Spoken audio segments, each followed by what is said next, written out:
Hey, welcome back, everybody, to BackTrekking, the podcast where we look back at the real-world inspirations behind classic episodes of Star Trek. I'm one of your hosts, Little Orphan Caliban, and your other host is right here.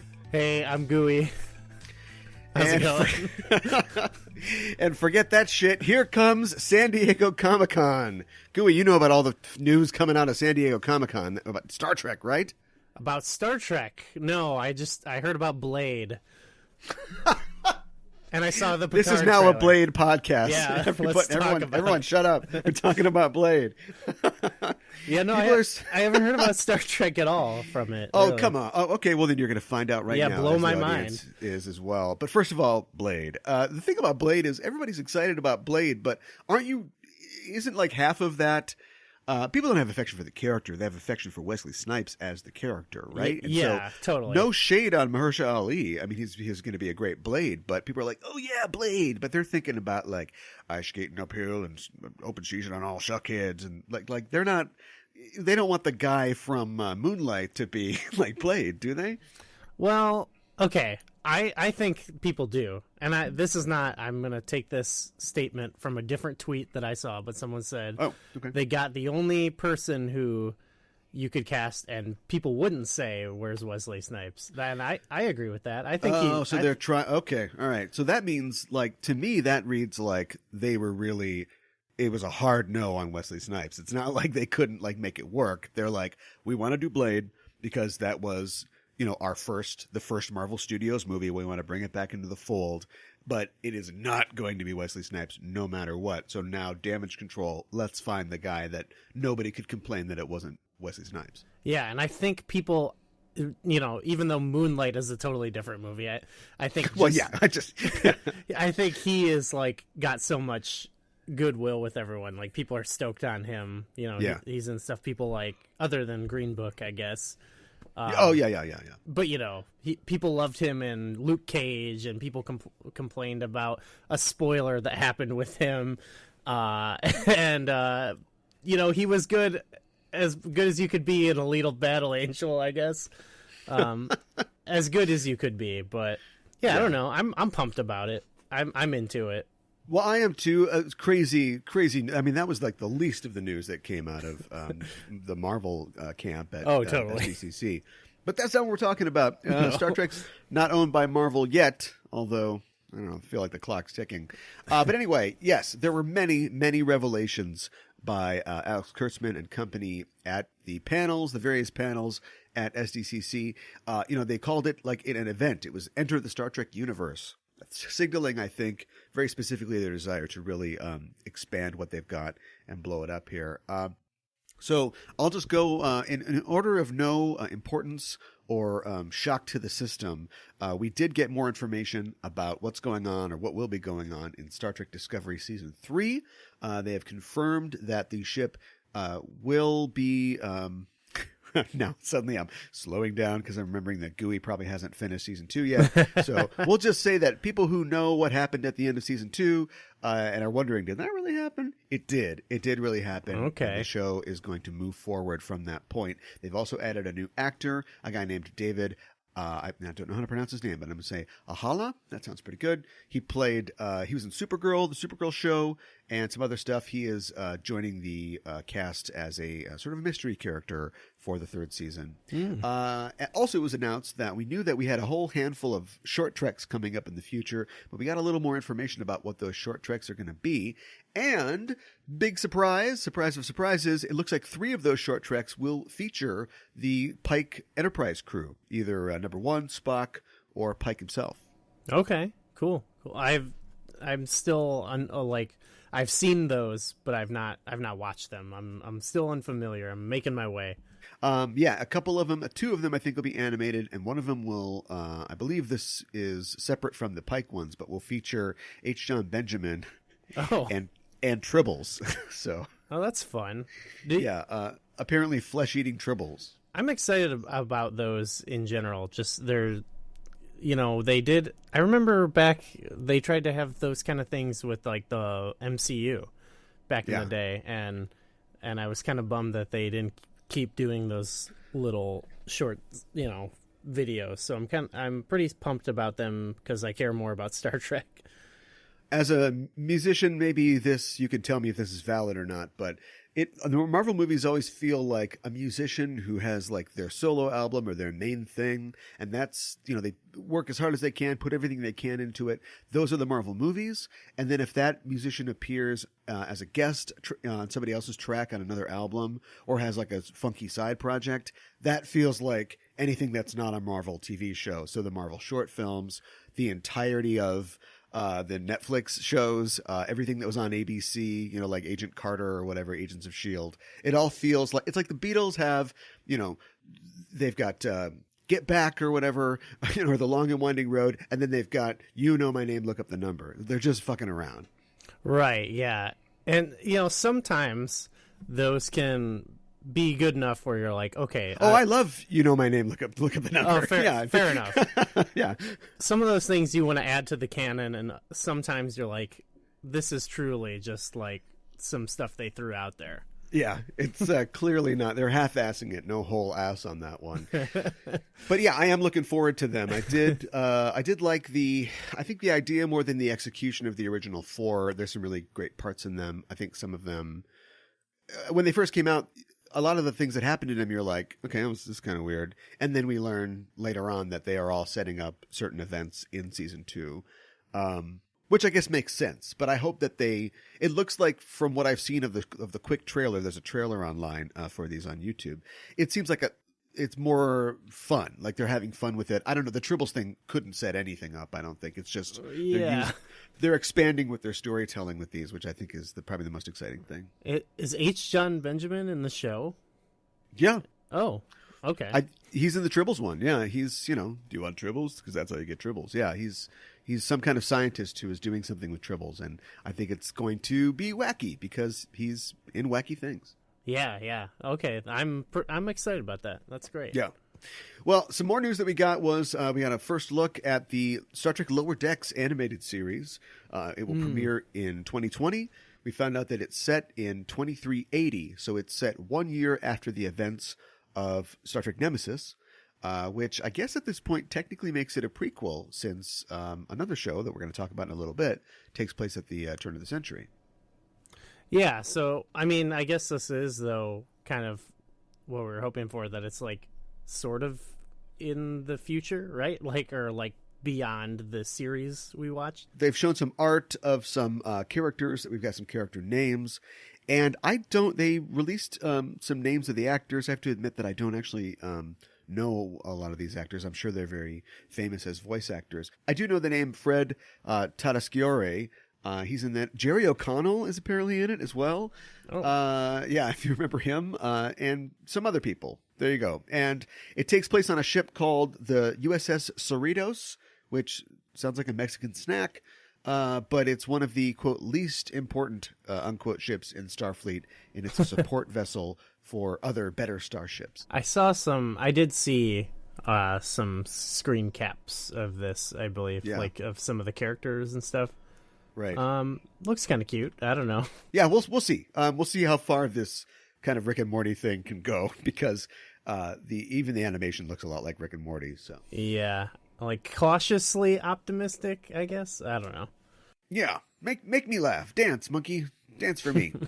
Yeah, exactly. That's what I say. And of course, probably the hugest news to come out of SDCC for Star Trek was the reveal of the trailer for Star Trek Picard. We got a full trailer available on YouTube, revealing quite a bit about the show and quite a few surprises. And honestly, I don't know if I can handle the responsibility of telling you, Gooey, who hasn't seen it. I saw it. Oh, you did see it. Okay, good. Yeah. I guess I saw more about Comic-Con than I thought I did. Thank God. I didn't want to take that responsibility. Oh, no. Well, now I have to do it for the listeners. We saw quite a bit, and there were, I think that it was well put together as a trailer, because there are very many things that are totally new to us. Almost every character in the trailer is like, who's this? And we don't exactly know what's going on. And so there are a lot of exciting yet unfamiliar things, and they are all punctuated with these amazing hits of nostalgia, which is which is, of course, seeing Chateau Picard again, the reveal that 7 of 9 is on this show, or at least is in an early episode, and, of course, seeing Mr. Data again. Oh, my gosh. Yeah. So, like, that trailer was very overwhelming, emotionally overwhelming to watch.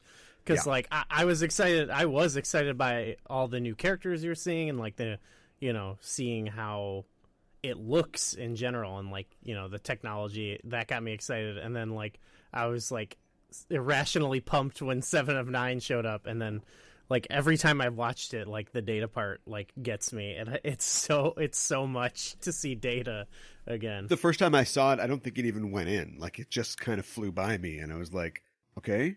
I had to play it again. And then when I watched it again, I was like, oh my God, like this is real. Like this, people have been talking about, and of course people have speculated that some of the old TNG cast would be making their way onto the show. Which, you have to, right? I mean, how can you not? If this is, yes, it's Star Trek Picard, but his life was so influenced by those other people that you could not have them on there. And I have to respect people. Jonathan Frakes will be appearing again as Commander Riker, or Riker, we don't know what his rank is. Same thing with Troy. Marina Sirtis will be back on the show.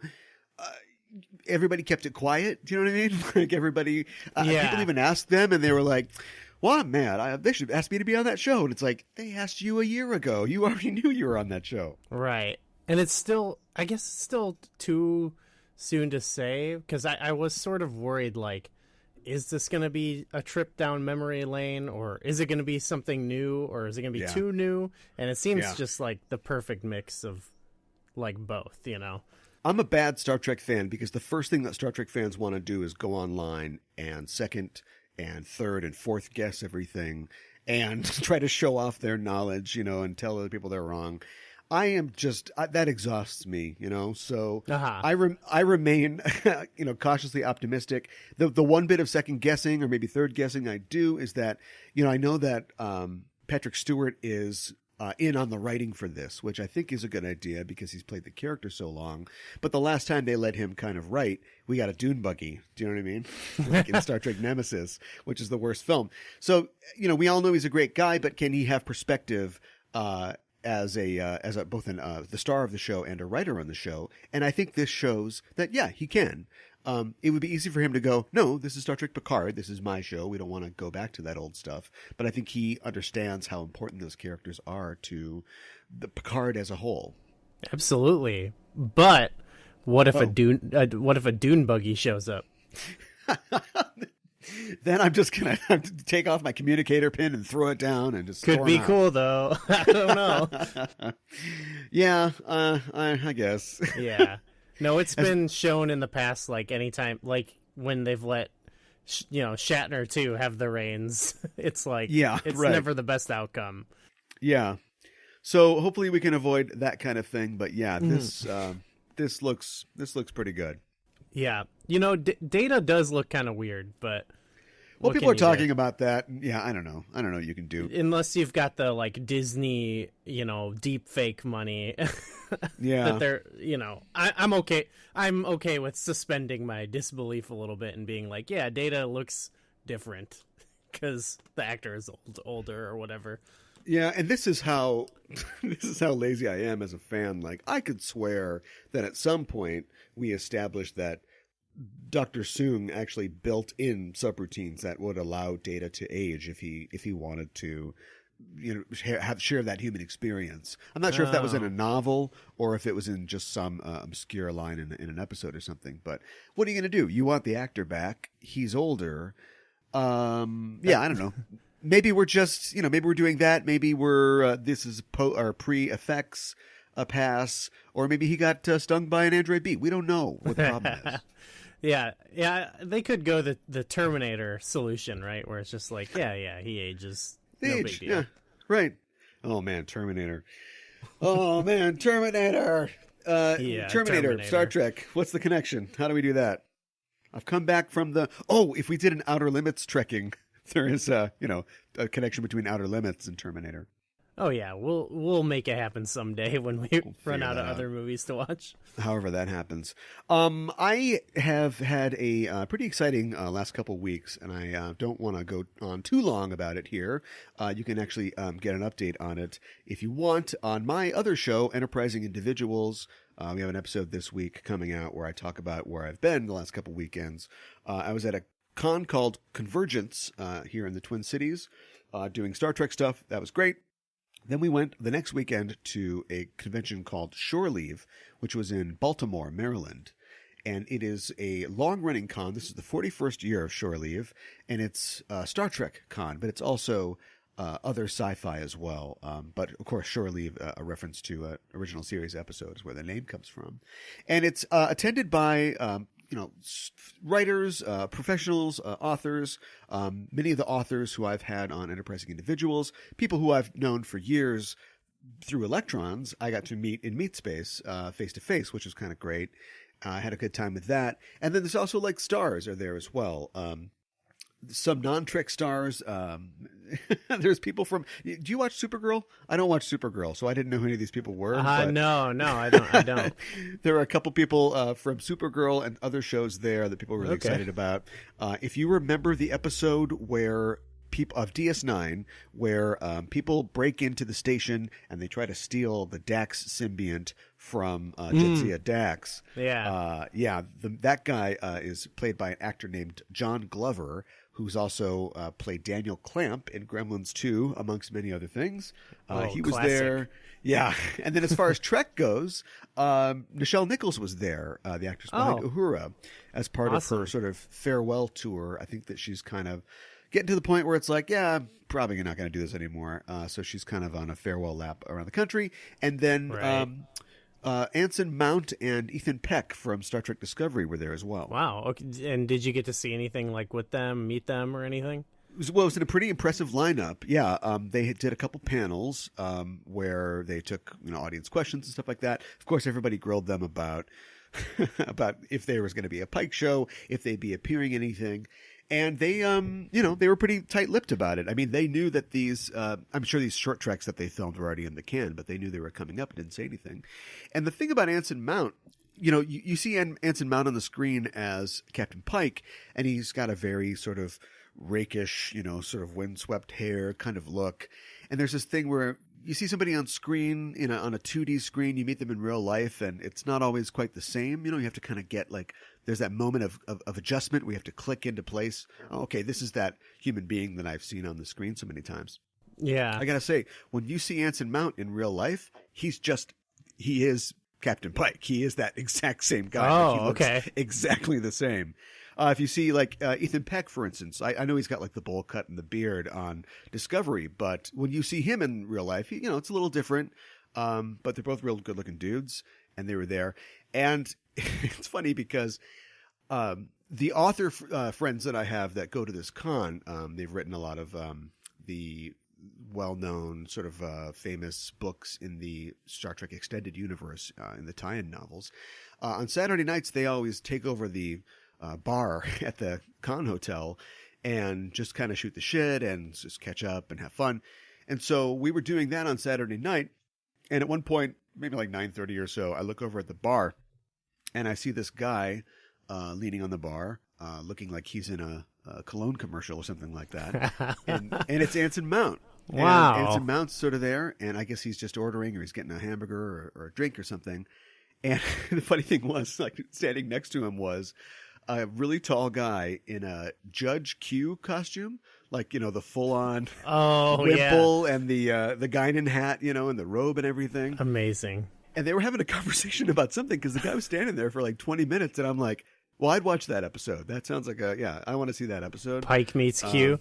Yeah. I really want to take a picture of them surreptitiously, but I don't think that's really ethical. He didn't sign on for that when he became an actor. And one of my friends, an author named Scott Pearson, was there. His daughter, Ella Pearson, is my co-host on Star Trek Discoverage, our Discovery recap show. Oh, cool. And so she came over to me and she's like, oh my God, Anson Mount's over there. And I'm like, I know, play it cool. And she's like, I'm going to go over there. And I'm like, okay. Well, I mean, what are you going to do? She says, I'm going to go over there and say, hey, I don't know what you're up to or what your plans are, but over in the corner is 8 to 10 Star Trek authors who, some of whom have written the Star Trek Discovery books, that you're in, and it would just make their night if you said hi to them. No big deal. If you get around to it. And he's like, okay, fine, we'll see. She comes back over, and I think, well, you gave it your best shot, kid, but don't worry about it. It happens to everybody. But 35 minutes later, Anson Mount comes through the corner of my eye. He comes right over to the corner of the bar. Oh, my God. Introduces himself to all the authors, and then proceeds to stay there for about 45 minutes and just talk to everybody in the corner there. It turns out that he himself is writing some sci-fi short stories that I think he's hoping to have published. Wow. And so he was just kind of like, do you guys know anybody? Well, it turns out that one of the authors, a guy named Greg Cox, has written a lot of books, and he's also an editor for Tor Books. So immediately he's like, I do. So we got them hooked up, and he was so surprised. Like, this never happens. He was so surprised. He didn't have any cards or anything. So he's like, he's trying to listen while he's like feverishly going through his wallet to like rip up a receipt or something like that so he can give the guy his email address. Amazing. Yeah, so he hung out for a while, and I got to talk to him a little bit. I gave him a card for my Enterprising Individuals podcast, mentioned BackTrekking to him. I mean, I don't know if he's ever going to listen to him, but it was just nice to. Yeah, I was going to say this before you told that story, and now I have to, just because what if he's listening? But I was going to say I know almost nothing about him, but he seems like a cool dude. Oh, he's incredibly cool. Yeah, I see him out there like interacting with people and stuff, and he seems really invested in like characters he plays on shows and stuff, even if they're more minor or whatever. Like I saw him even when like Inhumans was around, and Yeah. people didn't really like that show, but he seemed like really invested in getting it out there and getting with the fans who do enjoy it and stuff. So he has a podcast called The Well, which is him and another friend of his talking to other creators, and it's basically like just the inspiration. I think The Well is representative of like where the ideas come from, where your motivation to create comes from. So that's really neat. I guess you should check that out if you're interested. And then I hope he's not listening, because he's actually most people know him from the AMC series Hell on Wheels, where he plays a cowboy guy who's working on the railroad, which I tried out and I didn't really like. But I don't know, it might be for you if you're interested in a sort of Deadwood-esque kind of Old West thing. But yeah, and so yeah, as I was shaking his hand, and saying goodnight, like he looks, like I said before, just like Pike, and I put two and two together. I didn't go as far to realize that he was going to be in some short treks, but he's keeping his look. Do you know what I mean? Like, he could have got a haircut. He could grow a handlebar mustache. So I think that, and this is my sort of hot take here, I think we're getting the Pike series. I think they are holding him, and holding him in his look for that reason until they do the math, or they figure it out, or get the scheduling, or get other people signed on. But I think that we are probably going to get this Pike series, because he wasn't doing it for the short treks. They would have been shot already. Yeah, I think that's a good idea. I mean, I haven't even gotten to him on Discovery yet. I'm making my way there, but I like him. He looks good, and he carries himself in a certain way, and I've always been interested by that character. Yeah. So yeah, I'm all for that. If that's a good theory, and I like it. Yeah, and the theory is supported by the fact that Ethan Peck also hasn't changed his look at all. Something that we found out when he came over and spent about 3 or 4 hours with us in the corner at the bar. Wow. That's the dropped lead. Yeah. After Anson left, Ella then looked over at another part of the bar. Was like, "Oh my God, Ethan Peck is over there." And I'm like, "Well, at this point, just do your stuff. Let's get this going here." And so yeah, she went over there. He came over, and he's younger than Anson. He's probably more of an age to stay up kind of late. And so we basically closed the bar down with him. Like, he hung out. He showed us, he got his phone out, and he showed us videos of some of the costumes and set pieces that he had taken from the Discovery set. I don't know if he was supposed to do it or not, but he did. And he was showing us how in the arm of this spacesuit that he wears at one point, it's got like a readout display, and he explained that all the displays on Disco are like pre-programmed, like touchscreen type things. So like the ARM display is an iPod Touch that they've sort of modified and then put in the suit. And then when you see real screens, not holographic screens, on the ship, like those are all Surface computers or like touchscreen type things too. And so he was showing us that. He showed us part of this like ski mask outfit that he wore in one episode. Dave Gallanter, another author friend of mine, was teaching him dirty sign language. And we were just kind of, just shooting the shit about stuff. And it was funny because the one thing I remember, he was talking to Dave. Dave actually wrote a TOS novel that centers around Spock called Crisis of Consciousness. And so they were talking about the character of Spock, and Dave asked him, it's such a burden, it's such a tough thing to do, to play Spock. Like, if you do it again, do you think you can do it? And at every point before that I've heard Ethan Peck talk about playing Spock, he's been very reverent about it because it's a big responsibility. It's one of the most famous, beloved sci-fi characters of all time, and it's been around for over 50 years. And he always talks about how he went to the family and he talked to them and got their blessing, and he read I Am Not Spock, Nimoy's autobiography, and sort of meditated on what the character was like. That's the answer I've always heard. And then Dave asks, so what do you think?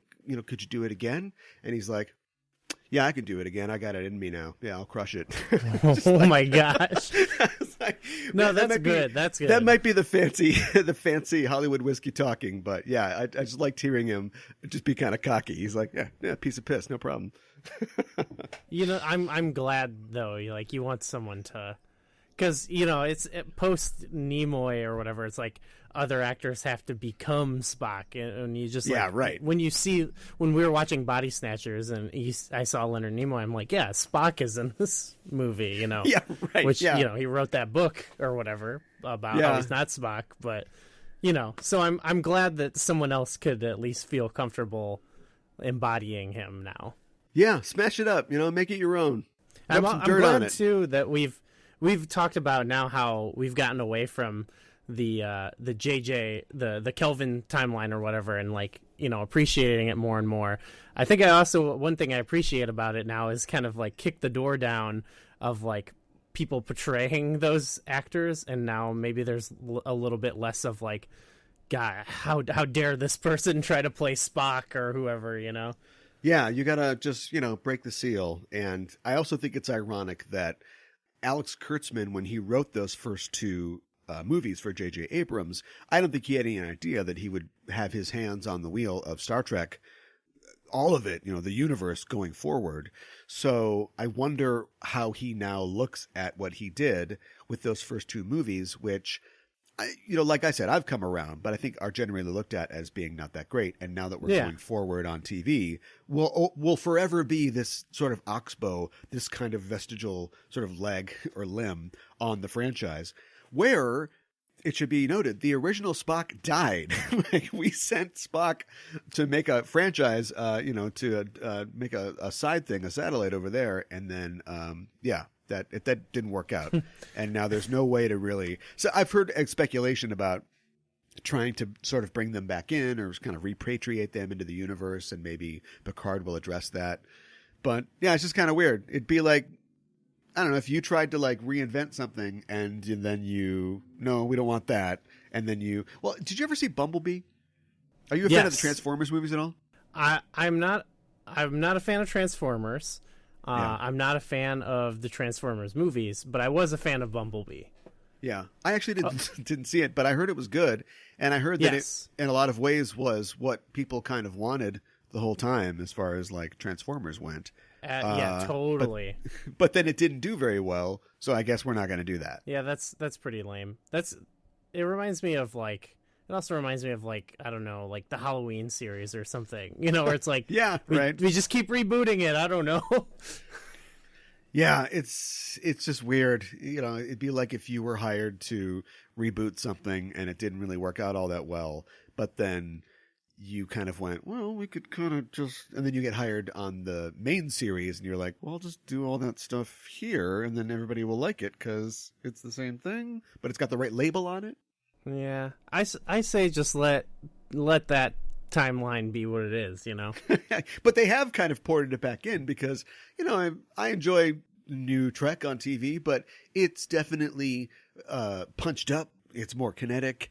And we're stuck with that visual style now, the whole lens flare thing. Shiny. Like, that's not going anywhere. Yeah, that's kind of a bummer. I mean, it looks fine, but I miss the, like, you look at, we've talked about this, you look at the Enterprise. Flat TV lighting. Yeah, like looking like a classic car or something. Like the wood paneling and stuff. Right, yeah, right. Love that stuff. Yeah, maybe it was good to let that go. But No. This wood paneling. I love that. And the shag carpets. Oh, my God. Yes. Yeah. Well, we should probably get into our topic for today. Sure. Yeah, absolutely. I think it's time. Star Trek is, it's military fiction. And specifically, it's naval military fiction. Something that was sometimes leaned on in the original series, and definitely, I think, less in later series, but it has its roots in that sort of fiction. It was something that was picked up again for the Star Trek films, specifically by director and writer Nicholas Meyer, who put all those sort of naval elements into Star Trek 2 that proved to be so popular. And tropes like that find their roots in movies of the post-war era, especially submarine movies. We're focusing on one of those today. It's a movie called The Enemy Below. Hello there, I'm Dick Powell. I just finished producing and directing The Enemy Below for 20th Century Fox. This is a story born in the South Atlantic, which we spent years preparing for the screen. And it was filmed from this best-selling novel.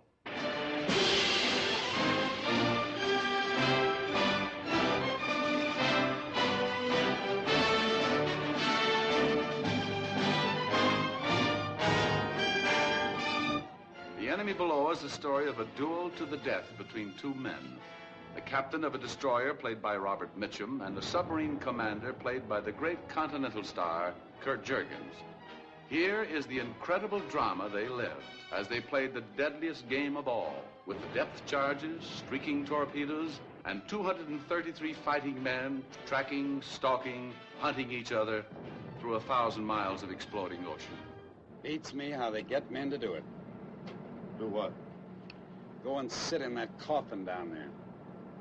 Oh, they're not so bad off. Actually, they stand a better chance than we do in this case. It's pretty hard for one ship to surprise them. Their commander might be able to knock us off if he's smart enough. You think he is? I have no idea what he is, what he thinks. I don't want to know the men I'm trying to destroy. He's a devil, Ernie.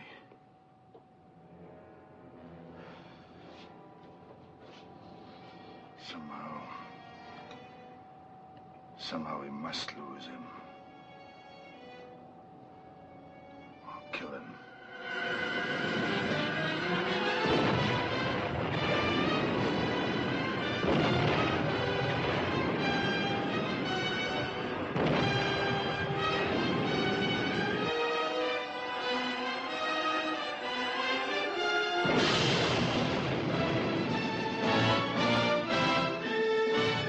Okay, submarine warfare. It's been a thing I've been thinking about because I've watched a lot of Star Trek episodes lately that involve it, and I'm hoping that's something that doesn't go away with the new Trek. Since we've been talking about the new Trek, I'm hoping we can keep that old school sub feel to it. Yeah. And this is like I feel like the blueprint for it all. This movie is almost. Part of me, I love that too, and I think Star Trek 2 and Star Trek 6, the two Nick Meyer films, are probably my favorite ones. Which Yes. is not like, I also enjoy Oxygen. Like, nobody's trying to stand for, like, number 5 or anything like that. But I mean, I love specifically those aspects, blowing the woo, the bosun's call and that whole thing. But that being said, I also kind of like the more relaxed, potted plant in the corner kind of feel of the new shows as well. Like, I like the fact that, yeah, it's a military, that's an order, mister, that sort of thing. But it doesn't feel quite as fraught. It feels like once the 24th century rolls around, we've kind of got a little more figured out. We're kind of shocked by brutality and violence. We're more egalitarian. That's the kind of thing that I'm wondering whether that will stick or not. Now here we go. We're talking about Picard again in the new Picard thing, because the whole aesthetic of the sort of shiny action movie that Star Trek is now. And I wonder if 24th century humans and 25th century humans will deal with their problems in the same way like Discovery people will. Will it be phasers and kicking and shooting, or will it be that sort of it just seems like they're flying a Denny's around sometimes. You know what I mean? Like, you don't get the kind of scene where like you get in every submarine movie where it's like the compartment's flooding, and you got, no, there's men in there. You close that door. That's an order, mister. That seems like a real Star Trek movie thing. And then on TNG or DS9, there's always a solution. You just beam them out, or use a force field or something like that. We're just last night I was watching Q-Who with my partner Kayla, and the scene where the first Borg comes on board and starts freaking with the ship, they were just like, why are they just like watching him? Yeah. And I'm like, yeah, totally. I'm like, well, they're figuring out what to do. But it is like, it's like a Denny's for sure. But I mean, if that happened on Discovery, everybody would be screaming and like stabbing it, and Yeah. I feel like Picard, I think it's going to be a bit more intense. It's going to be like Discovery, I think. It does seem like that a little, yeah. And then, of course, you mentioned the Borg. We're going to see them for sure. Yeah. But anyway, back to The Enemy Below from 1957. It stars, of course, Robert Mitchum as Captain Murrell. He's no feather merchant. He proves that over the course of the film. It also stars Austrian-German actor Curd Jurgens as von Stolberg, the captain of the Nazi U-boat. And a couple other people. I thought this was interesting. Theodor Bickel plays Heine, who's von Stolberg's sort of second in command. Theodor Bickel actually plays Sergei Rozhenko, Worf's father, in the TNG episode Family. No kidding. That's awesome. He's that Tevye-looking guy, who comes on with his wife. Yeah, I remember them. I love them. I love Worf's fam. Yeah. Then, of course, David Hedison, who's actually credited as Al Hedison in this film, plays Lieutenant Ware, and he is a character actor who has been around for a long time. He was in the original Fly in 1958. He also played Felix Leiter in Live and Let Die in 1973. Oh, nice. And reprised the role for the 1989 movie License to Kill, which I never put together. I'm a pretty big Bond fan, as we proved a couple weeks ago, and I always wondered why Felix Leiter was so old in License to Kill. Nothing wrong with being old, but he was Bond's age, and I never put it together. Oh, he was the Leiter from Live and Let Die. Oh, I think that was a piece of trivia I had like put away somewhere, and now I'm like, you're making me re-access it again. I'm like, yeah, that's I remember that maybe. Yeah, License to Kill is a bug nuts James Bond movie. Yeah, that's one of the weirder ones for sure. Yeah, that's crazy. So yeah, anyway, what's your history with submarine films? I mean, you said you liked sort of naval films and naval military stuff. Well, I mostly like it from Star Trek, honestly. Like Okay. Oh, I mean, when I was younger, like that's the naval films, military films, like that's, again, bringing my dad back up, but that's like way up his alley. He loves that kind of stuff. So I've always just like kind of picked up stuff from him. Not as old though. It's like stuff from, maybe more his era of when he'd be in it. So I was, Hunt for Red October or something like that, Sure, yeah. But then really more so just like grew more of appreciation for it through being a Star Trek fan and being like, I really like these episodes. There's something about them. And then, kind of having that revelation of like, oh, they're like aping this old style or like this type of action movie. And so that's what really got me into it. It was like reverse psychology almost. So yeah, that's mostly been it. I really enjoy watching World War II like army movies. Oh yeah, they're totally. Storming Fortress Europe or whatever. And so I've seen a lot of those, but as I was kind of thinking about it, I don't think I've seen a ton of these sort of World War II movies. I've seen Hunt for Red October, which is a Cold War movie, of course. I saw Das Boot a long time ago, but I couldn't answer any questions on it. And then I was looking through like a list of some of these other movies like Crash Dive or Sink the Bismarck or even Run Silent, Run Deep, which is also credited as a inspiration for the Star Trek episode that we're going to talk about in a little bit. And I was like, have I seen any of these? I'm not sure that I have. I think that most of my kind of World War II-esque naval sort of movie knowledge comes from Star Trek. Comes from, his pattern indicates two-dimensional thinking. They're in the Mutara Nebula or something like that. In fact, I think I'm more familiar with Master and Commander than I am with World War II naval films. So, we're probably on the same level here, because I'm now... I think we are. We're equally clueless. I'm looking at a list, and I'm like, yeah, I think what I know about any of these is that I read, somewhere on a Star Trek wiki that, like, it inspired whatever random episode, because they ran out of... they can't just keep doing the enemy below, so... Yeah, right. Yeah, what else is out there? I know, like, Starship Down is a episode of DS9 that was co-written by David Mack, and he talked about how Das Boot was basically their inspiration. They're like, let's do Das Boot in Star Trek. So people are definitely thinking about that sort of thing. The synopsis of this film goes like this. During World War II, an American destroyer meets a German U-boat. Both captains are experts, and so begins a deadly game of cat and mouse. And I think that very well wraps up what it's about. It was written by a guy named Dennis Rayner, who himself was a Royal Navy officer, and the book is based in part on some of his real-life experiences. No, cool. And, of course, we obsessively have to make everything about America, so when they translated his 1956 book into a 1957 movie, it is, of course, an American destroyer, not a Royal Navy ship. Yep, that seems very on par with what we do, so... You're, like, Chicago adjacent, right? Yes, yeah. I lived in Chicago for about 8 years, and now I live in the suburbs of Chicago, so yeah. What it reminds me of is, so I am from the Twin Cities, and I've lived there pretty much my entire life.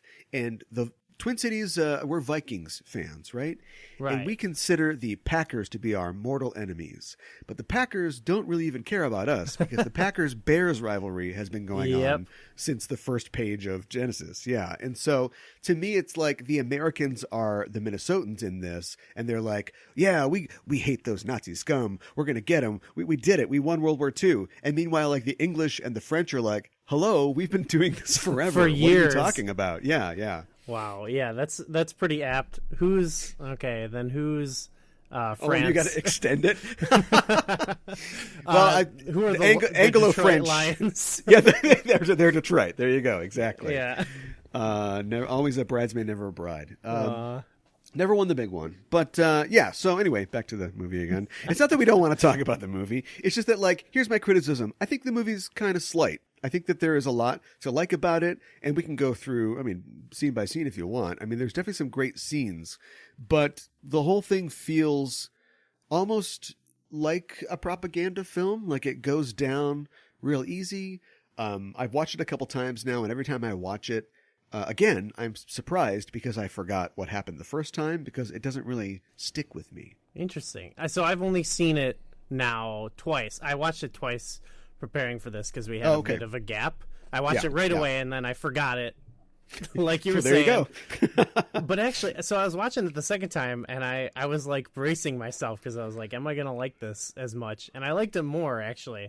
Yeah. So as slighted as it is, I think it's like overall, like, it's so solid, I think, like, as far as like the plot or whatever, the action and the cat and mouse game they're playing, I think that is all really well done. Yeah. So to me, yeah, like you said, it goes down easy, and I thought it was fun to watch. And I totally understand why it was like lifted for a Star Trek episode, like almost whole cloth or whatever, Yeah. But yeah, there is a sort of a. They're going for an anti-war message, maybe, sort of? I guess. First of all, I said it seems like propaganda to me, and of course it was shot with the assistance of the U.S. Navy. Of course it was, and they shot on a real ship. Maybe it's anti-war in, like, the way they would want it to be, where it's like, yeah, war sucks, but, we got to do it, so... I think that theme sticks around for the Star Trek episode too, which we'll get to. But I was listening to another podcast. I'm trying to remember who it is. I do remember who it is. It was How Did This Get Made? And they were talking about some or other movie. I can't remember. But one of the hosts had this theory about how we had all these shows that were about like military vehicles or like military adjacent type things. So you had like Blue Thunder, you had like the A-Team, you had Airwolf, you had all this kind of stuff that in the 80s. And right. his theory that was all like cultural fallout from Vietnam. You know, literally the A-Team was in Vietnam, Magnum PI was in Vietnam, and of course helicopters were, you know, the breakout like sort of military star of Vietnam. And so it was all either writers who were involved in Vietnam, you know, writing about their experiences, or it was just like this sort of like cultural reaction to what had happened before. And I think we got a lot of movies like this in the 50s and early 60s, which I think were a direct response to our experiences trying to recontextualize or just come to terms with all the things that happened in World War II. Yes, this totally felt like that, to the point where I felt like it was kind of troubling. Like the message is very troubling. I know where we're going with this, and I want to talk about it too. Yeah, go ahead. Okay, so yeah, I totally felt that. Even more so the second time watching it, where I'm like, okay, this is like people trying to like kind of grasp with like how could things like that happen, and I feel like it sort of detaches itself from it a little bit too. So yeah. I don't know. Yeah, and you get that. I mean, we're already kind of talking about the Star Trek episode, so maybe we'll just start to filter that in a little bit. But you already get that a lot in Balance of Terror. That whole like, it's the political. We're just the men on the line. We're the tin soldiers, and it's the political obligations that we have and the environment that has been set up that is causing us, two noble men, to have to conflict with each other. That's definitely in there. The unfortunate side effect is we've got a movie that says maybe Nazis aren't that bad, and that's not a message we need right now. Yeah, totally. And I'll say, I guess I feel like the Star Trek episode does it better. Obviously, like one, just because. Hey, punch a Romulan whenever you see a Romulan. There's nothing wrong with punching Romulans. Yeah, Romulans, as far as we know, they're bad, but do we know they're Nazis? I don't know. But also because, okay, so in the end of this movie, it is like, hey, maybe some of these Nazi guys, like, maybe we should save them because like they're not so different from us, and it's supposed to be positive, which I think. You could read that as like, well, that's kind of dark and disturbing to think about. Yeah, and it's exactly what happens in Hunt for Red October, really. Of course, the character that Curd Jurgens plays in this is not trying to defect, but he is disillusioned with his own country and its political philosophy. And both movies end with, you know, the hero character and the opposing commander sort of sharing a smoke or, you know, just being up on deck and kind of philosophizing with each other. So I guess that's why I think the Star Trek episode is better, because it doesn't end like that, you know? Interesting, yeah. It like literally like the guy had to die for his cause in a way. And before he dies, like one of the last things that the message he tries to get across to Kirk is like, hey, we're kind of alike, and because of that I'm gonna die, and then Kirk has to like go, you know, deal with a grieving widow. Essentially. Yeah, that's one thing that we don't have in The Enemy Below. And also remember, like, the political situation is 10 years evolved by the time Balance of Terror comes around. So in this, it's more we're German, American, whatever. We were all forced into this war because of our nation's principles or whatever, but we are the same. And then in Balance of Terror, it is, no, our society, our culture is superior in that, you know, we are forgiving, and we aren't like blowing ourselves up, you know, over some, you know, just matter of honor or something like that. Totally. Yeah. So I think, I think it just succeeds more because it instead shows off like the dark side of Kirk instead of the light side of the Nazi captain. Yeah. So that put me off a lot until I didn't really know this, but until I kind of looked into the background. And Curd Jurgens, the guy who plays the submarine captain, himself was kind of that guy. Like, he grew up, in and around, Nazi Europe, basically, and he was very critical of National Socialism in Germany. He was actually sent to an internment camp as a quote political unreliable. Okay. So yeah, he basically just like sat out the war in this concentration camp and then became an Austrian citizen after the war was over. So it was very important for him, and he played, if you look at the 50s and 60s, he played like a ton of Nazi general this, Nazi officer that. Yeah. That was kind of what he was relegated to when he came to American films. But he was really grateful to be able to play a character like this who reflected not only his own views, but what he thought a lot of people, a lot of his countrymen had, that where they were forced into something like this. You had people, sure, you had the guy who's reading like Mein Kampf, and everybody else is looking at him like, geez, this guy, you know what I mean?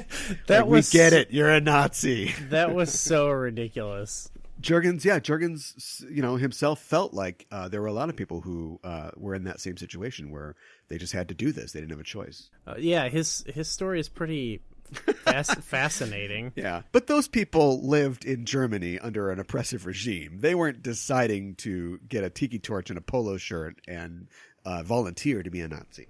Yeah, and it's still like not great justification, I would say. Yeah. I think there's some historical reality that you can grasp from that, but sympathy might be a different story. I don't know. Yeah. Well, it was a long time ago, that's for sure. What do you think about Captain Murrell? What do you think about Captain Murrell? Is he a feather merchant or no? It's interesting. I feel like he's kind of a power fantasy character. I got the vibe of. Yes, he is. Where even like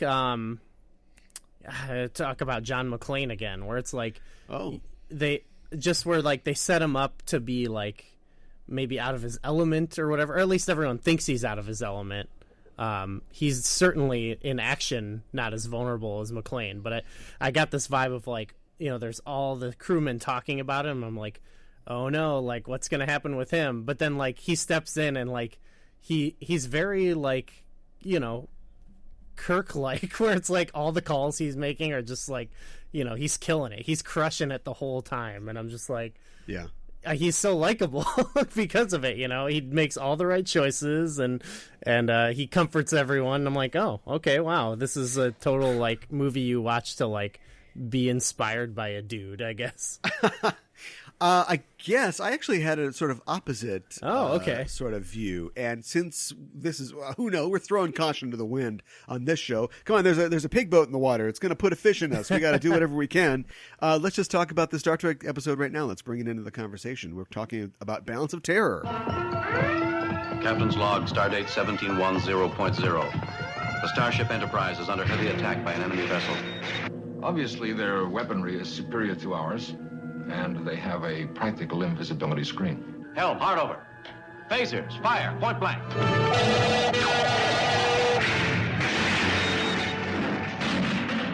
I'm pointing out that we could have Romulan spies aboard this ship. The Earth Commander will follow. He must. And when he attacks, we will destroy him. Permit me the glory of the kill, Commander. Thomason. We have him. Move toward him. We can get just one phaser going. Phasers, Mr. Spock. Impossible, Captain. We have some of the old-style nuclear warheads aboard. Yes, Commander, but only for self-destruction. Place one in with the debris.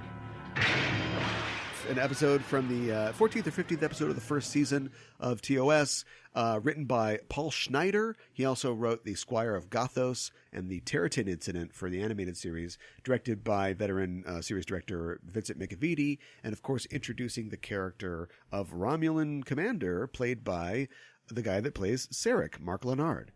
Total icon, for so sure. Weird, yeah, and also indicative of that whole Star Trek thing that they've always done, which is, God, we like this guy. Let's bring him back. It doesn't make any sense. whatever. Well, he's just some other guy.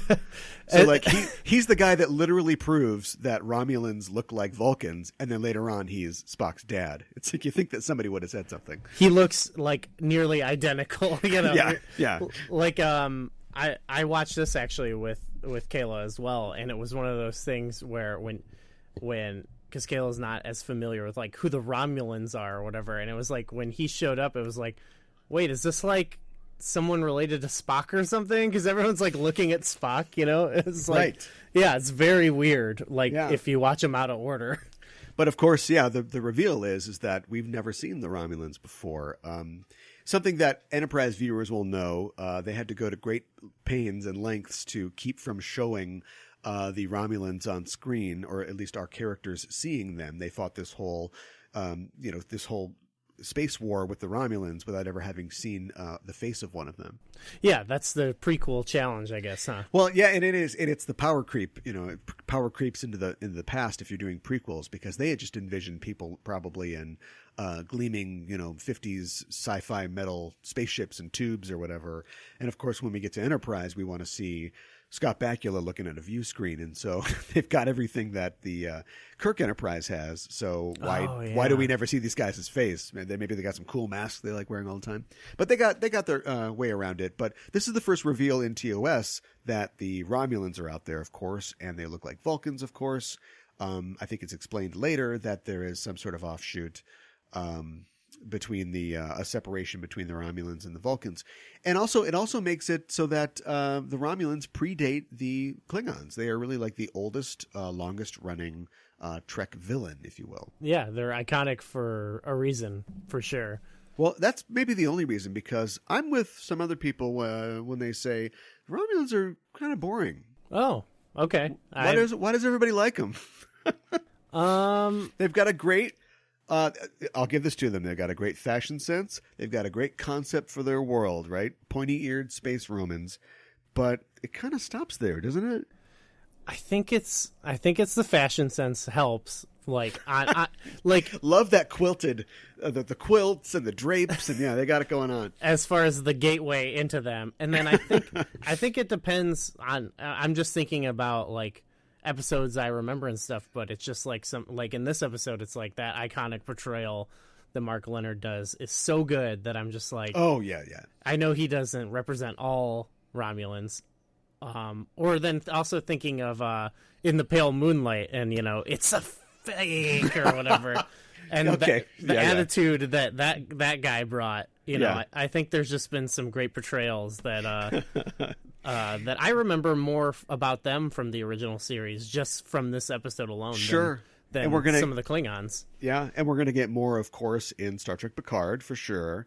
Hopefully, in Star Trek Picard, we will make our way out of this monoculture thing. When you meet an Andorian, they're all that way, or they're all this way or that way. And I think the Klingons have been so written about, so used, and around for so long that they've gotten around that. You can see... Yes. Worf is the sort of humanized Klingon. His son is like the pussy Klingon. You've got all kinds of different Klingons. But we've never really got that with Romulans. And I was looking through, just reading some material about Romulans, and a lot of writers feel the same way. Like they would suggest, why don't we use the Romulans? People are like, the Romulans are boring. Why are we going to use them? All they do is just go, we're so sneaky. But they never actually succeed at any sneakiness. They're always... kind of being showed up. Even like one of the best Romulan episodes of the original series, the Enterprise incident, they totally lose to like this stupid plan that that Kirk and Spock come up with. That's totally fair. Like I can't even tell you of like a cool victory they've ever had. I can only just think of actors in roles, Oh yeah, they're always great actors. Carolyn Seymour, of course, played Romulan Commander something or other a couple times. Do you remember the one where Troy gets turned into a Romulan? Yes, yeah. Yeah, that's a great one. They love turning people into Romulans, too. Yeah, we're always doing that, yeah.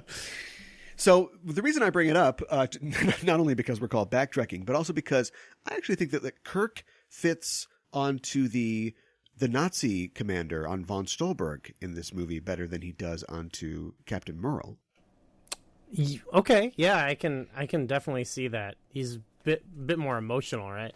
Yeah, and Captain Murrell acts so unilaterally. The whole one note for him is he got a ship shot out from under him, which, you know, who knows if it was his fault or whatever. But so everybody kind of doubts him. They wonder if he's a feather merchant. And then he's got to prove that he's not, because everybody has to come up to him and go, well, aren't we supposed to do this? He's like, no, we're doing this. And meanwhile, Stolberg is the guy who he's philosophical. He's kind of listening to his men. He's got the scene where he's got to calm down the guy that's going apeshit in the torpedo room. Like, he's connected to these people emotionally. And for my money, that's what Kirk is doing on his side. He's letting somebody like Styles flip out, and he's just kind of watching him and going, okay, interesting theory. Sulu, what do you think? What do you think? Of course, Martine loses her fiance. The only guy to die in this conflict is the guy who was about to get married. 2 days to wedding. But he comforts, Angela Martine. After that, like, he seems like the one that is more emotional and more sort of using his crew as a team, as a community, as a family.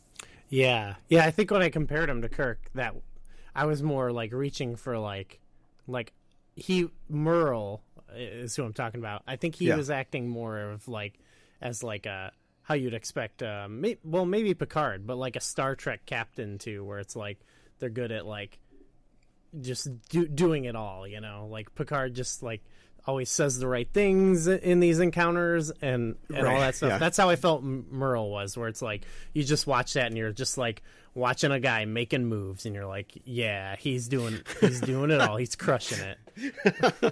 To the point where it's like, yeah, he's gonna win for sure. Yeah. Kirk's no feather merchant.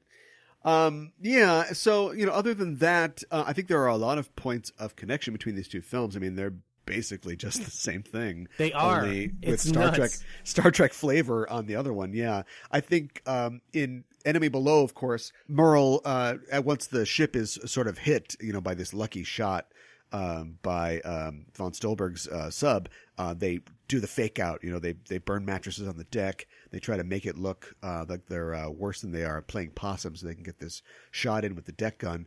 Whereas on the other side, in Balance of Terror, it's the Romulan ship that is, you know, jettisoning some of their debris and damage, and even the body of one of the crew members in order to make it look like they've been destroyed. Yeah, I don't think. Was it Stolberg? I don't think he would have used Heine as bait like that. That would be a great scene, yeah. That or just, he puts his arm around the kid with the wrench and he's like, there, come over to this room. Single Luger shot, and it's like, okay, we've got our body. But yeah, I was blown away because I was expecting things to show up, but I was blown away that they not only but they lifted not just like the plot or like, you know, the things that you remember, kind of like Picard doing the Die Hard thing, but like straight up taking like characterization and, you know, like stuff like that. Like, yeah, like that was what blew me away, was that like they basically just remade the movie. They remade it into a shorter, you know, package with Star Trek on it. Yeah. Like, you could have called this The Enemy, whatever. And yeah. Obviously they wouldn't have gotten away with it, but no. All you need is a lower decks enlisted man reading, you know, the works of Noonien Soong, and then like a commander reading a Toby the Targ comic book or something like that. Oh yeah, that'd be pretty cute, actually. Yeah, I'll say it right now. I don't know how hot this is, but I think Trek did it better.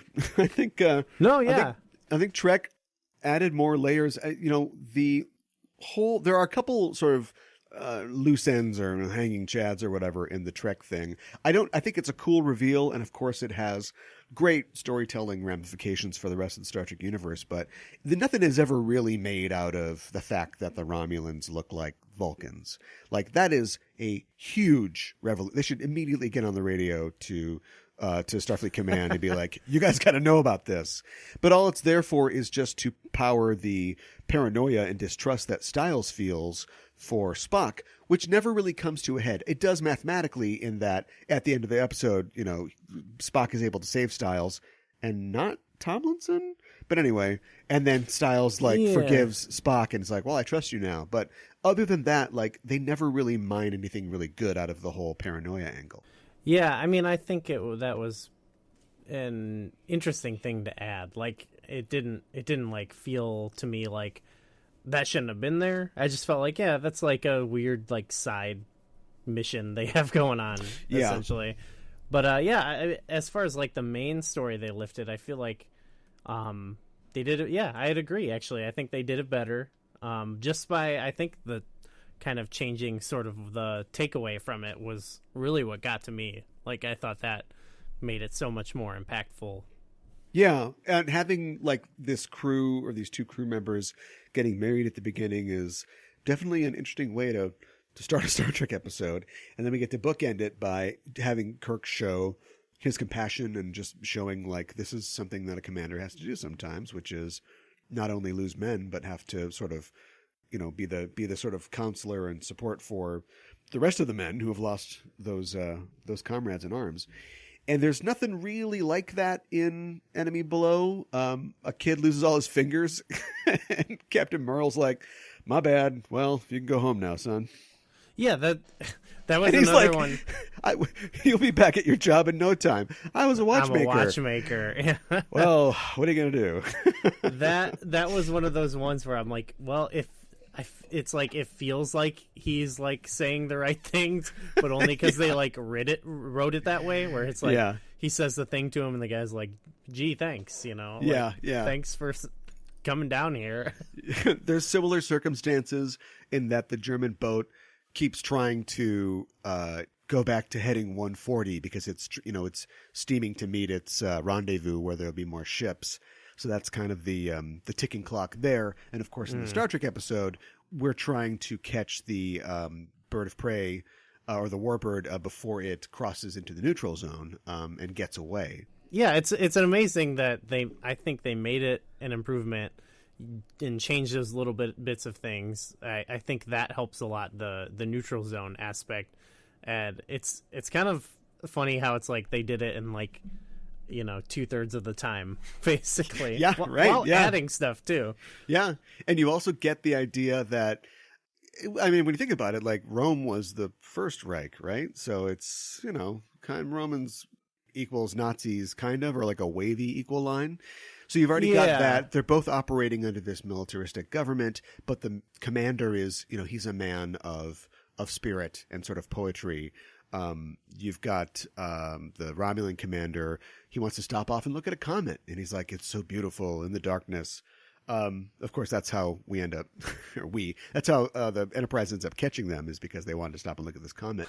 And then, so he's showing humanity, kill him. Yeah. And then meanwhile, in the World War II side, you've got the Captain von Stolberg, he's talking about, I'm drinking this booze. It tastes like oil and bilge water and green mold. And he's got all these little observations about everything. He's really philosophical and very, the rest of his crew, it's just partially like the script, but they're all kind of robotic. Like there are no real, back on the American ship, everybody's cracking jokes. Hey, you catch anything there? One single black character in the film. And then meanwhile, back on the Nazi boat, it's just, him and Heine basically. Yeah, I think they really just wanted to dedicate the development to them on there for sure. I think the Star Trek one, like we said, it benefits from being able to like divorce it from Nazi ideology. You mentioned the First Reich there, and it works because it's like they have like aesthetic, similarities, but the way the Enemy Below tries to divorce itself a little bit from like the horrors of the Holocaust is like by constantly having the captain like look at Nazi imagery and go like, Psh, can you believe that? Yes. Come on. Yeah. It's like put my shirt over the word Führer. Forget that. It's like comedic levels, and I don't think they intended that. I was going to mention Lawrence Montaigne plays Romulan Centurion in this, and he will appear later in Amok Time as Stan, the Vulcan who is basically running around with T'Pring, Spock's betrothed wife in that episode. They love just reusing the Romulans. They do.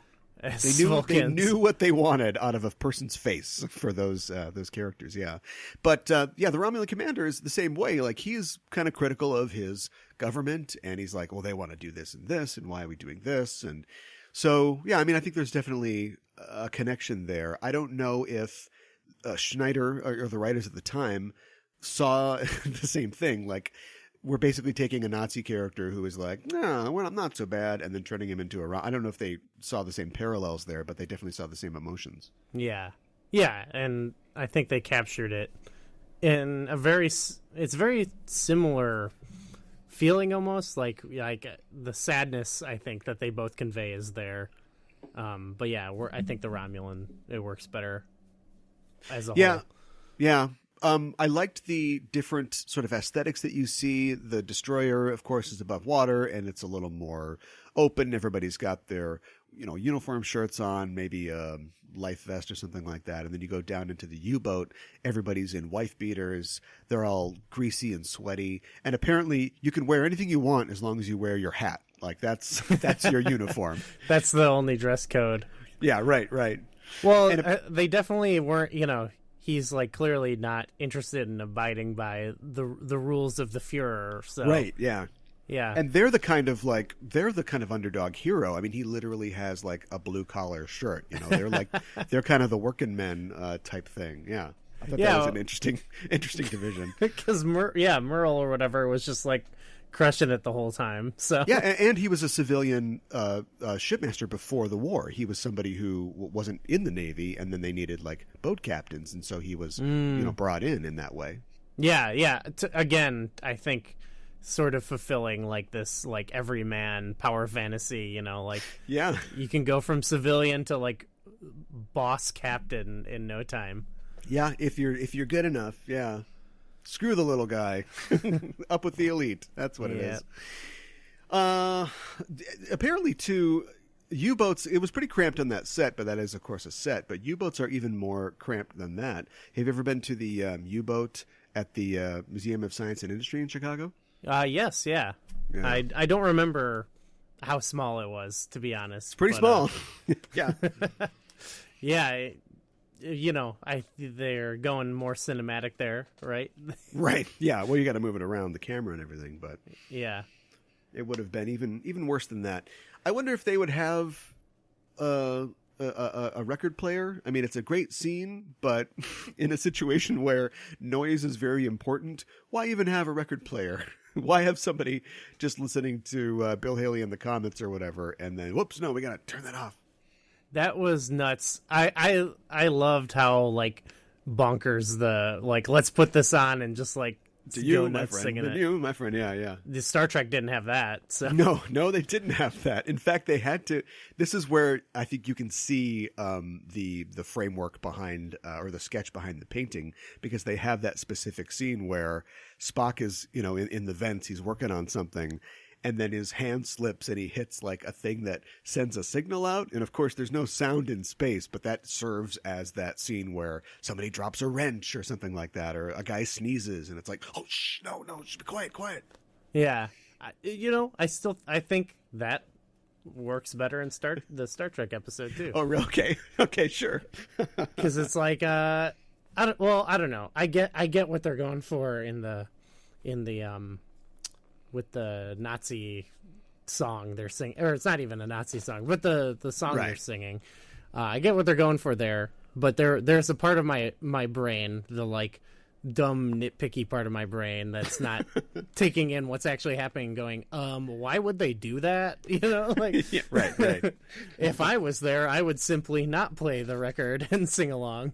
Right. If we just sit here for the next couple days, maybe we'll be okay. Yeah. But it did work, though. It got them their fish into that boat.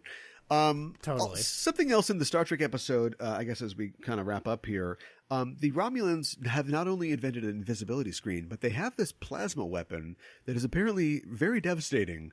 There's a very illustrative scene in the briefing room where Spock brings like a piece of metal in, and he's like, "This is the hardest metal we have," and then he just shatters it. Yeah, love that. I don't think that plasma weapon ever comes back, like on screen in the Star Trek universe. What happened to that? I was pondering that while I was watching this. Like, is this a thing again? I don't know. Maybe they just figured it out how to like stop that afterwards. Okay, yeah. I guess they did talk about how much like it was the only one. They sent it off. They sent it off with Mark Lenard, and he's like, "Oh, it'll be fine. I'll bring it back." And then, of course, they never came back. They do reference how much like power it uses or something. So like maybe they're like, yeah, this isn't a good idea. Yeah. Who knows? In The Enemy Below, we have, as I mentioned before, the one African-American character of Grimbyre who is the cook or the scullery boy or something like that. He doesn't really factor into the episode. But Star Trek being Star Trek, we have to say something about race and about acceptance. And so we've got that famous quote or that line by Kirk when Styles is going really hard on Spock, and he's like, "You leave any bigotry in your quarters, mister. There's no room for it on the bridge." Yeah, that's kind of what I guess helped with it for me, with it being like, even though that whole paranoia storyline didn't really come to fruition or whatever, like it didn't do much, it was at least like, willing to grapple with like bigotry and like racism when like we're not dealing with the Nazis, whereas this other one, it was like, how do you even not think about that? And yet it doesn't come up, Yeah, they kind of, it's the 1960s, so it's more of an issue. Nobody thought it was weird that Grimbyre just peels potatoes all day. But of course, in the 1960s, we're going to use this metaphor, even though we don't have any black main cast members on our show. We're still going to try to make this racial metaphor, and I think that it works like that. I also like the fact that once they peg that the Romulans are probably related or similar to the Vulcans in some way, Spock's actually on the side of, we should fight these guys. Like, we need to fight these guys right now. Because if they're anything like Vulcans used to be, they will respect, a show of strength. We can't just, let them get away with this. We want to get in there. And then, of course, we have our, even in this early in the series, our great setup where immediately McCoy takes the other side. And he's like, we don't want to throw ourselves into a war. Why would we do that? Yeah, I guess that helps with it a little bit. Like, at least it gave Spock some insight. Yeah. Right. Yeah. You'd expect him to be like, this is fascinating. We need to learn more about this immediately. And he's like, no, we got to kill these guys. Yeah. And we don't see that side of Spock very much, I guess. No, we don't. I also liked just great Sulu line in this episode because he's going back and forth with Styles about Styles is saying we have to show them force, if we run away and they report back, that they scared us off, that'd be bad. And Sulu's like, well, what would they report if they destroyed us? Like, what would they say then? That's fair enough. I do like that it also puts Styles and like Spock like on the same team a little bit. Yeah, right. Like, yeah, let's take them on. I should mention that photon torpedoes had not been invented at this point in the show, so when the Enterprise is firing phaser bursts that explode similar to depth charges as seen in The Enemy Below, that probably would be a role filled by photon torpedoes later in the franchise, but at this point, they haven't invented those yet. Does those show up in the original series, though, right? Oh, for sure, yeah. Yeah, I guess the original series, it has like, the shaky continuity a little bit too. Oh, yeah, for sure. And speaking of like things that don't show up again, they fight cloaked ships all the time. I don't remember seeing any other instance where they just go fire a spread of photons, have them explode, at a certain distance from the ship, and that's how we're going to like damage or pull out, call out the cloaked ships. Yeah, because invisibility is water, is being underwater in space, right? It would be the same thing as depth charges. Yeah. Maybe they just decided that was too easy, so like we can't do that. It's too perfect. We can't do that. Well, get rid of the plasma weapon, get rid of depth charges. Yeah. I feel like, speaking of that, like, don't like cloaked ships come back in the original series and they're still like holy shit, like someone can cloak a ship, like they've never seen it before. Yeah. They're figuring it out, or they just expected you to like not see the other one, maybe. Yeah. Yeah, who knows? You haven't seen these. You don't have TiVo or Netflix, so if you missed it, you missed it. Yeah, they want you to be surprised like you would be if you're watching it for the first time. I think it's interesting that in this episode, they get in trouble. It looks like they're probably going to get blown up, the Enterprise. And so Kirk, he's done this a couple times on the show. He tells them to jettison like a log buoy, basically a thing saying, we died. Like, this is how we died, and watch out. But my thing is, here's a good buoy. Subspace radio waves. Aren't you broadcasting subspace radio waves in any direction? Like, what? Are you afraid that they'd be jammed or something at the source?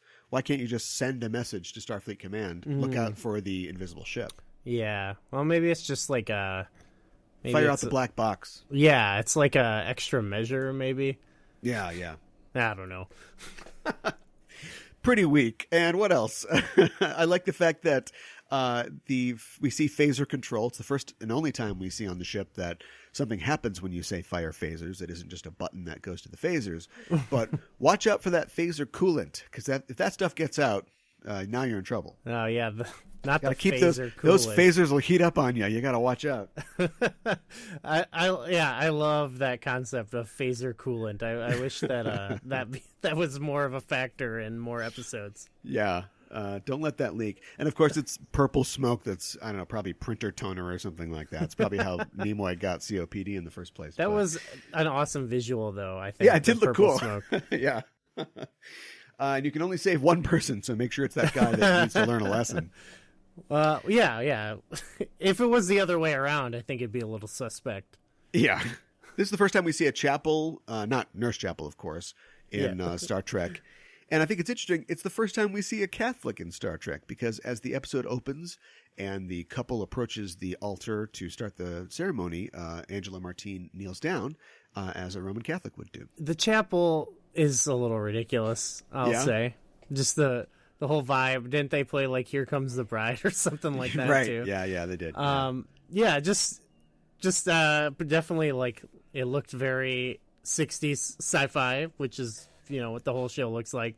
But then add on top of that it's like, you know, vaguely Catholic looking. It's like the weirdest mix of things I never thought I would see, and I guess I've seen it again. But yeah, just very weird, very weird visual. I'm trying to think of the first episode in which we see dress uniforms. I think it's probably court-martial, which would be later than this. But if you're going to get married, okay, no wedding dress. You're on a military ship, but, you know, wear your dress uniform, maybe? Yeah, that was kind of odd. It felt very informal, other than, I guess, the chapel being used. Yeah. Well, maybe it is informal in the future. We don't know. What do you think? It's a little late in the episode to really tackle this all the way, but what do you think about, like, the presence of religion in the future of Star Trek, the 23rd and 24th century? It doesn't get mentioned much. They really step on the gas in the TNG era of like, well, we've left superstitions behind, but they have a chapel on board. It seems very clear that at this point, religion is still a thing. Yeah, so there must have been something that happened, because they always talk about it in TNG like it's something that happened like not far from our time now. Yeah, speaking of Vulcans, Picard accidentally gives a Vulcan planet like religion, and he is really pissed about it. Yeah, like, oh shoot. He's like this, like, actually when someone like mentions in that one where they're like, you should give them like a set of laws, he's like, disgusting or whatever. I don't know. I mean, it's just definitely very, I feel like maybe because it was made in the 60s and it's just very like default, you know. Whatever, there's a chapel there. We'll talk about religion some other episode, you know. We'll have to find a way. I'm sure we will. Like I don't think they just even imagined like too much of what a wedding would look like in the future. Right. So they just like, they wanted something that was like recognizable, right? Yeah.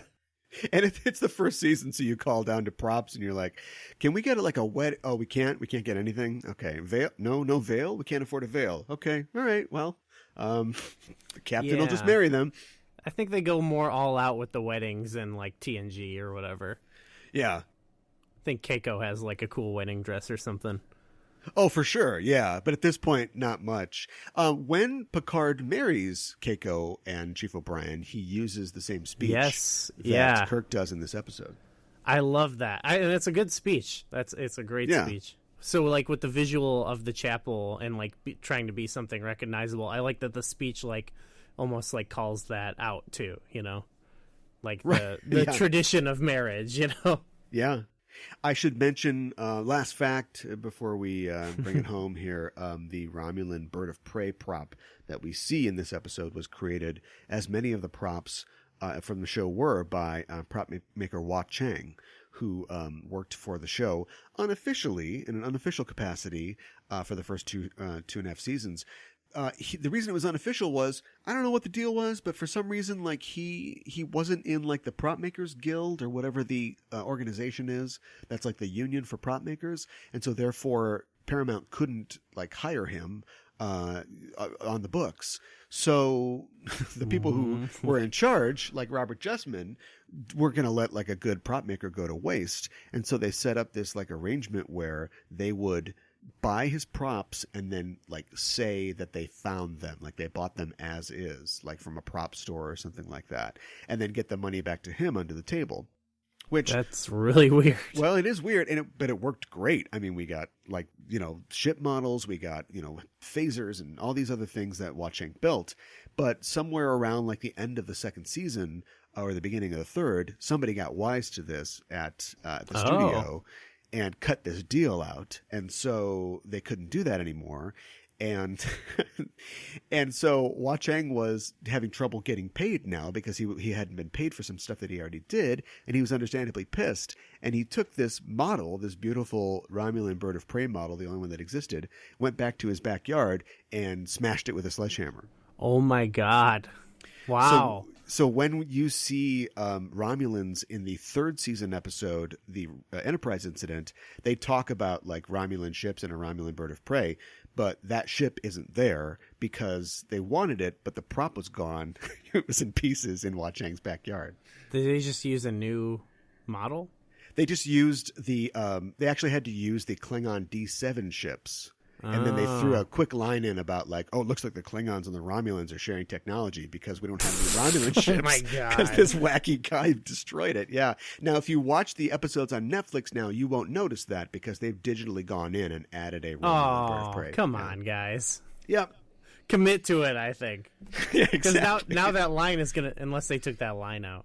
No, that's always haunted, like, you know, people who pay attention to this kind of stuff. Like, it's part of the continuity now that at some point, for one episode, they apparently traded ships. Yeah, I say keep it. Third season's weird, man. Yeah, that's the most third season story I've ever heard. There are a lot of third season things going on.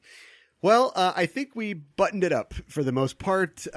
We got it back to port. Anything that you wanted to say that we haven't covered? Yeah, I mean, so I just want to say again, we were kind of making fun of the movie, but I think it's very solid. It's a very good thriller.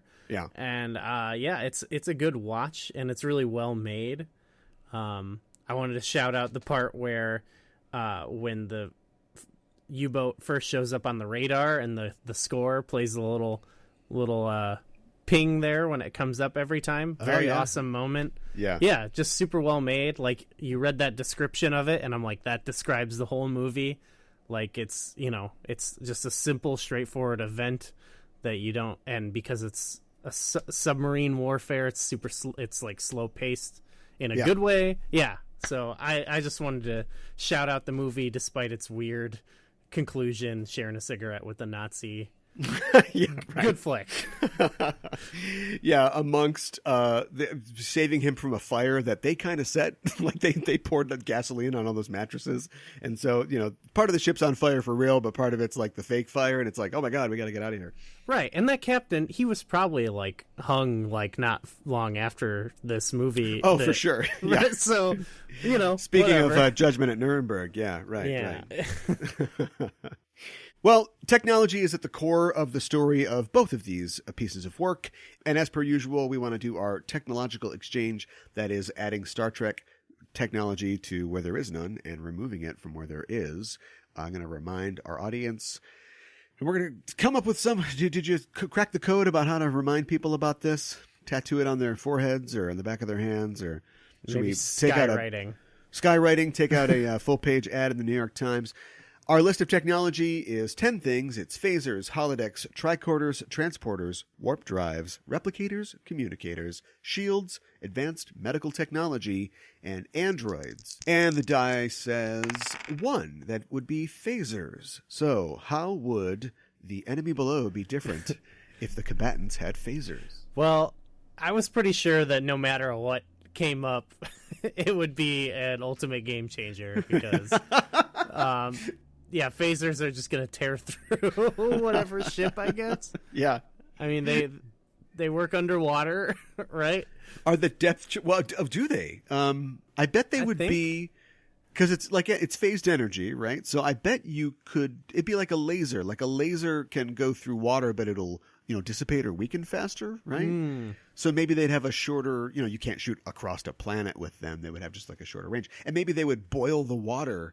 if a submarine shot a phaser underwater, it would like boil the water.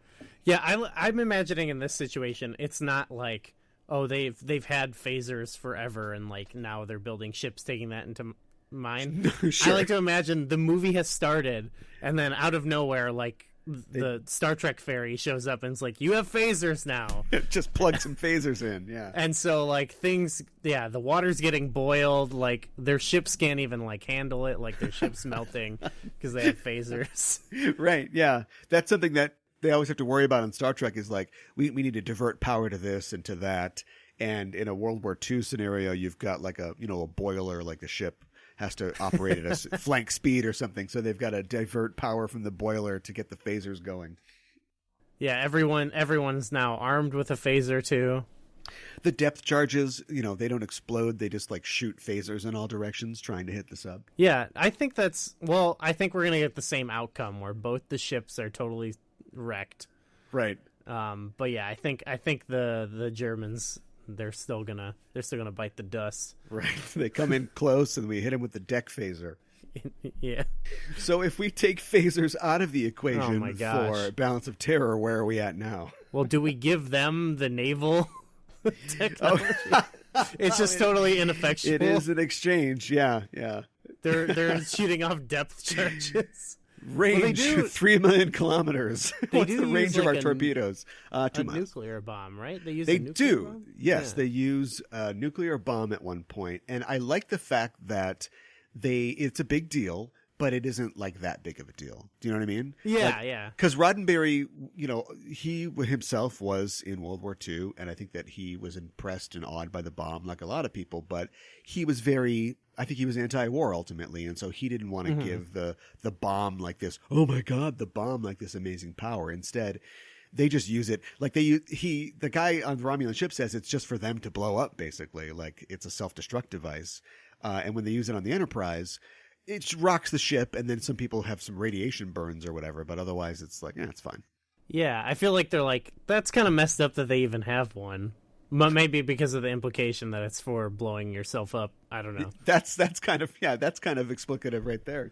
But yeah, I like that it's like kind of, weird flex, but okay, I think is what that comes down to. Do we get into a problem where if we don't have photon torpedoes, that's been established, and the phasers are bursting, if we take away phasers, does the Enterprise have anything to shoot at all? They can shoot that, like, log out, I guess. Hit him with the log. Yeah. Break a window or something. Shoot some information at him, I guess. Yeah, there you go. Well, did the Romulans still have that, like, wild sunbeam that they have? Well, I mean, it's a plasma weapon, so I phaser? suppose they do, yeah. Oh, okay, well, yeah. Then that's... I think the Enterprise is in trouble here. Yeah. Log versus whatever explosion. Explosion always wins. At this point, yeah, I mean, do we try to ram them or something? Oh, yeah.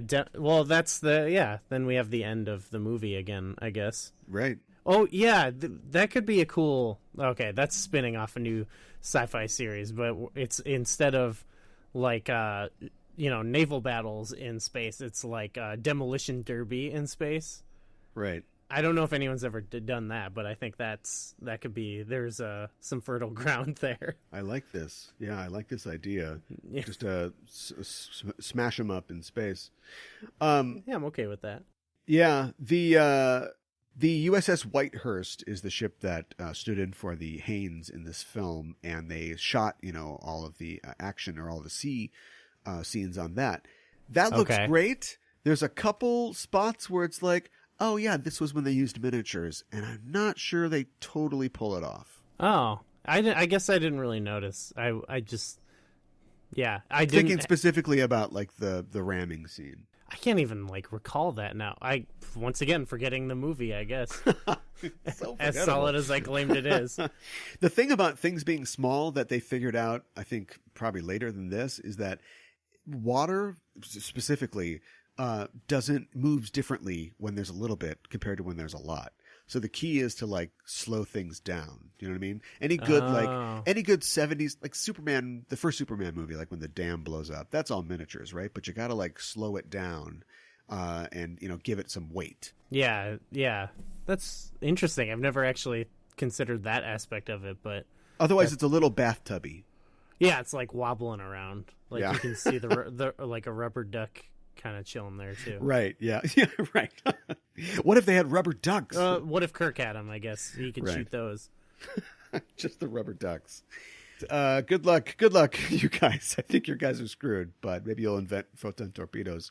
What are we going to talk about on our next show? So for the next episode, I guess we're doing our first trekking. If I don't know what we want to call this, but, trek back. We've gone far enough into this where I think it's only appropriate that we compare what inspired Star Trek, and that would be Star Trek. Sure. I can't even say it right. Snake eats its tail. Okay, so we're talking about The Naked Now, which is the TNG episode, and comparing it to The Naked Time from the original series and how that inspired it. Right. I think, and we'll talk about this one next week, but I think when they started TNG, they were like, okay, we've got all these ideas, we got a cool character, but what do we do? Where do we go? And we want to make it its own thing, but we want to remind people, remember that? Star Trek, that's what this is. So that sometimes means rebooting an old premise. Yeah, which, sometimes it's successful, sometimes it's not. And we'll talk about that next week for sure. And there will only be one episode left. After this, we're going to determine which is better and delete the other one. Yeah, the other one's got to go for sure. Delete it from the memory banks. Well, that's it for this week's BackTrekking. Thanks for listening. If you like the show, tell a friend about it. That's the best way, really, to spread the news about our show. Get your friends turned on to it. And you can follow us at BackTrekking on Twitter. And tell us what you think we should look at in future episodes. We're down to comparing Star Trek episodes to Star Trek episodes at this point. So give us your ideas, what you think we should talk about. Yes, we need your help. Subscribe wherever you find us. We're on iTunes, Google Play Music, guys, all those great places. And we will see you next week. Gooey, tell the people where they can find you in the meantime. You can find me on Twitter at GooeyFame, and yeah, it's got all my links to all my other stuff there. People can find me at Caliban, that's K-A-1-I-B-A-N on Twitter, and follow me, if you would, on Enterprising Individuals at EISTPOD. So you can hear about my other stories and stuff that happened at Shore Leave. And I'm really close to 500 followers. It'd be really cool if I could get over 500. So help me out if you can. And that's it for us for this week. We will see you soon. And until then, keep on trekking.